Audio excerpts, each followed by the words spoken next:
I find it interesting how you can take reclaimed wood, just scrap wood, of all different sizes, doesn't even have to be the same dimensions, and you can build something with it.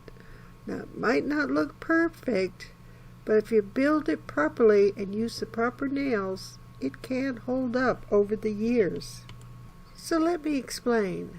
This potting bench began as a salad growing area, raised bed that was about 6 feet long, 4 feet wide, and 4.5 feet tall. So you could have a salad bed about the height of your deck railing, and there's no bending, and it was perfect. The depth of the salad bed was only about 4 inches deep. So you're going to grow peas or lettuces and stuff like that. Nothing that's deep-rooted, of course. It was fabulous until I wanted to change. Now, this salad bed was built around 2015, so I apologize for not giving you a full view of it, but I described the dimensions so you sort of get an idea. Underneath was chicken wire, and then the black material you lay over, before you plant something, a weed suppressant or whatnot, but water still goes through. That's what it was primarily built of. I really loved this design, but where I had it, it was too close to the railing, and I wanted it protected from, the winds, because I'm 7 feet up in the air on my deck. So it gets quite breezy from time to time. And because it's made with reclaimed wood and not perfectly put together, it could get a little wobbly. I was going to put a shelf underneath, but I thought, no, I'm not going to bother. And the chipmunks and squirrels had a field day, just walking along my railing, eating away at all the nice veggies.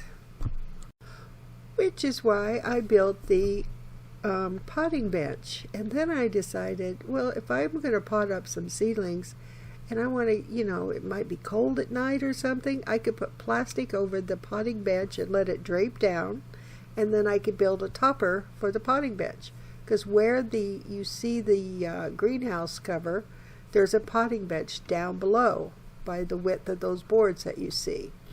So I put that together and covered it with just a dollar store clear tablecloth cover, and it lasted. I think I built this in 2017, maybe 16, I'm not sure. It lasted quite a while, and I left it outdoors. Only 1 year did I bring it into the garage, but I left it outdoors all winter long, so it lasted quite a long time with just that dollar store tablecloth cover until this winter. So along with the frigid temperatures and the heat of summer, and last summer we got really hot. We were close to 40 Celsius a lot of the time, and stayed in 30 Celsius a lot of the time. So the weather and the elements finally, got the better of this, and it turned brittle. So I noticed when I put it away in the fall for wintertime that it was cracking. So this spring, when the squirrels go, "Ooh, I wonder what's under there," because I had it sitting on top of my garden trug, they poked a giant hole in it. So it was time to redo. So what I did was, I had brought the potting bench indoors for the last few years. And in a recent video, I was telling you about the potting bench inside, which I use for my appliances, my bread machine, my Instant Pot, my coffee pot, and my halogen cooker. And below I have baking supplies and masa and, whatnots underneath on the shelf. It worked beautifully. I just love it. I had put a pine board across the top of the potting bench to make it longer, and I nailed it to the potting bench so nothing would get tippy. And they gave me a little extra room in my kitchen, which I have such a small kitchen. I need all the room I can get. And I actually love the potting bench in my kitchen, using it as a utility cart, so to speak. And it can go back outside at any time. I just remove the pine board if I need to, and use it as a garden potting bench again. I don't know if I will or not. I have a patio table out there that I pretty much use, so I may leave it in.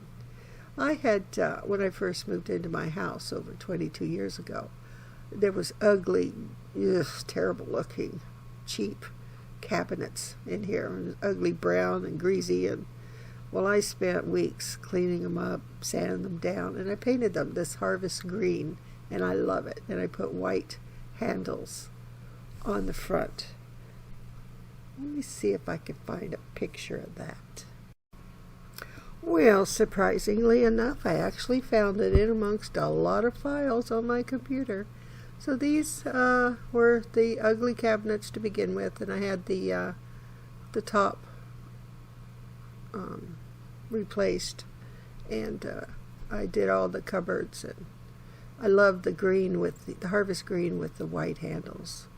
I know it makes my little Barbie kitchen even smaller, but it's small anyway. Even if I painted them white, they would have been probably yellow and spotted by now, 22 years later. So harvest green, they're easy to wipe down, and they just look just as great as they did when I first painted them. So I'm very happy I chose that color. So you could probably see a running theme of harvest green. I like harvest green. I always thought when I was younger that red was my favorite color. But until I found what makes me happy is gardening, it just all sort of gently fell into place. My love of green. I like the changing seasons up here in Canada, but I love spring, and I love when the grass starts to go green and I can plant, and that's my happy place. My garden last year exploded with green. There used to be a gnarly old tree which I turned into a topiary, so to speak.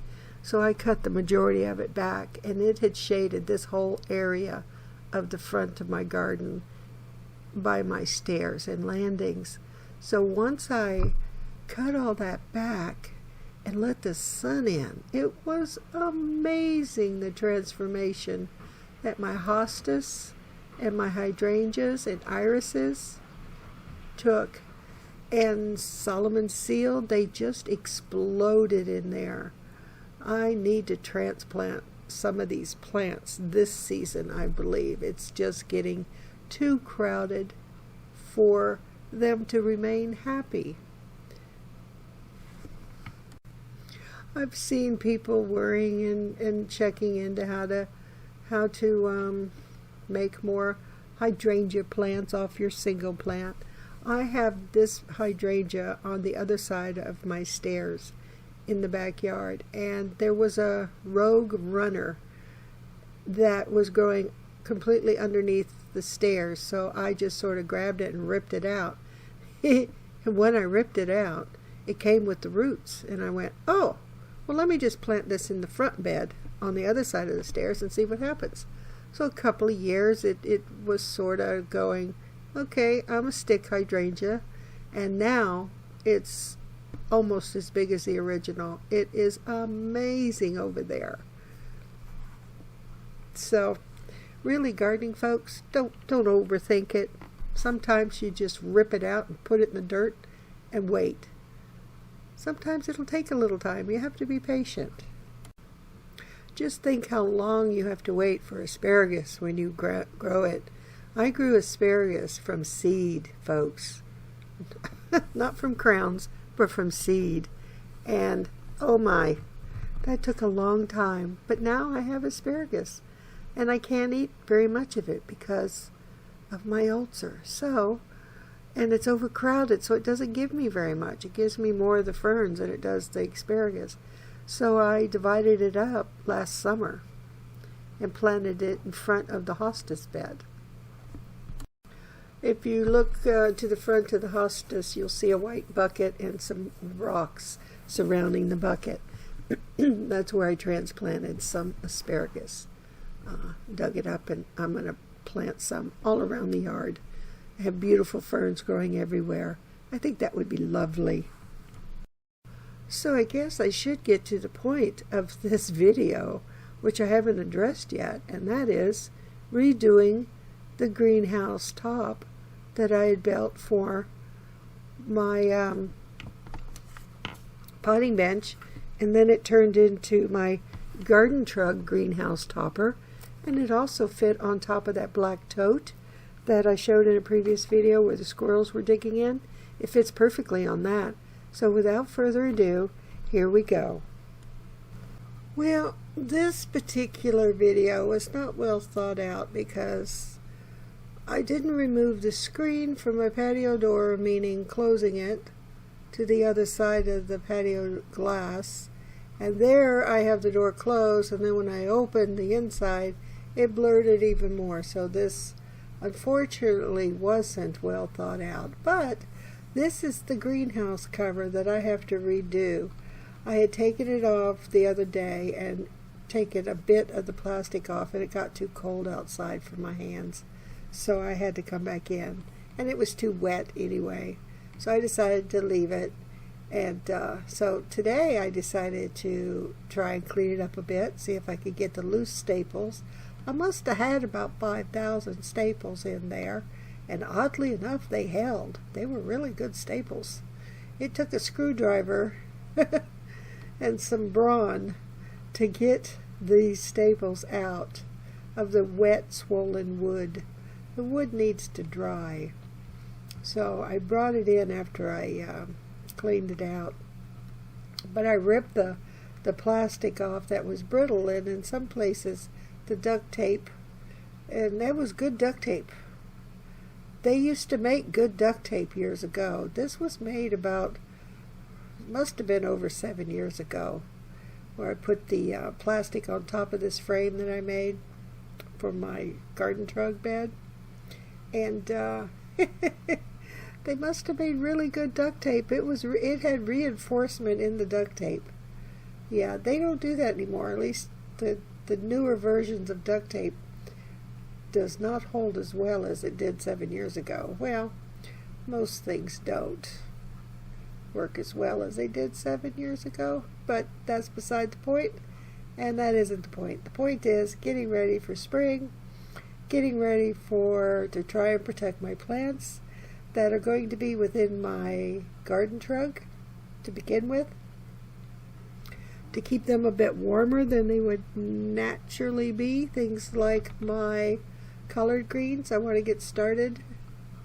Not right now, no, I have to get this ready. So this is going to take some time. I need the wood to dry out, because after I pulled off, as you can see there, the duct tape and the plastic and fighting with those staples, the wood is really, really wet underneath there, and it needs to dry. And so I was trying to hang on to it without really hanging on to it, because it's all icky, and it's cold outside, and I didn't feel like getting icky all over my pants. And so I was only going to be out there for a very short time, because it's still cold out there. It's still single digits, so, and I wasn't dressed to be out there. I only had my sweater on, but it felt good to be out, because it's been so cold that you need a winter jacket, and you need many layers to be outside. So anyway, this was lovely for only a few minutes at a time. It's lovely. The sun was shining. Tomorrow they are expecting freezing rainstorm, really bad storm coming up from, they said, Florida. So this bad boy of a storm supposedly has started from Florida, and it's working its way up the jet stream all the way up to Ontario. Yes, indeedy. We're in for rain, ice, pellets, and snow. This is a massive storm that I haven't been watching the news lately, so I would imagine it's gone completely up. It's followed the jet stream, and it follows the jet stream right up here to us. Every time Florida gets a hurricane, we get a rainstorm from that. Oddly enough, all the way up here in Canada. Yep, we certainly do. The jet stream the storm follows the jet stream, and it comes right up here into Ontario. So I was pulling off the plastic and enjoying the late afternoon. I have to start supper soon. I actually made a video of supper and how to in the Instant Pot. Stay tuned for that video to come out soon. Supper could run a little late because I made a piece of garlic bread around 3 o'clock as a snack. So that usually holds me until I make dinner. And I find as I get older, it gets a little harder to do the things I used to do and make dinner and clean house and do this and do that. And yeah, I can't do it all anymore in one day, so I have to pick and choose what I do. And I've figured out that I need to put it in my mind somehow that I can't do it all in one day, that I need to do just a little bit at a time, and then I'll be okay doing a little at a time, as long as I plan it out properly, because there's so many things that need to be done as spring approaches and I can't do it all in one day like I used to. So I have to pick and choose what I do in amongst the other things I need to do. So I actually enjoyed getting dirty hands and grubby, cold, wet wood and to try and begin fixing the topper for my garden trug. And I think I'm going to make the green part there that sits on top of the trug a little bit wider, because it doesn't fit it. Well, it fits. I made a garden potting bench before I made the garden trug years ago, and this topper fits that garden bench perfectly because it was measured to fit it perfectly. So you could do your seedlings and whatnot, and then you could put the topper on. And it has a shelf underneath. It's all reclaimed wood that I had in the garage, and I put it together because I had put together called a salad bed that was about 4.5 feet tall, and it was only 4 inches deep. And the reason for that is you put down chicken wire, and then you put down the black cloth, and then you plant your salad greens, and that worked out nicely. But I sort of got bored with it, and I wanted to make this garden cart, so to speak, and potting bench. So I took that apart, the salad bench, and I made the potting bench, and I loved the potting bench. But then I didn't want to leave it out in the wintertime, so I brought it in, and I use it now for my appliances. In one of the videos that you've seen where I labeled the coffee pot, the bread maker, the halogen cooker, the Instant Pot, well, that's my garden bench that I had brought in, and I put some pine topper on the top of it so it would elongate it. And so this wood has been multi-purpose, and I just can't bring myself to bring my potting bench back outside in the weather, because I've been enjoying it inside in my tiny little Barbie kitchen that I need, things for. So I brought it in. I'm gonna let it dry, and then I may touch it up with a little bit of green paint that I found in my garage. And I'll bring you back and let you see what it looks like. Hopefully I film it better so you can actually see what you're looking at. I must say, with my short supply of wood, there is never a dull moment around here. You never know what I'm going to build, what I'm going to tear apart, what I'm going to turn the wood into. The witch is in.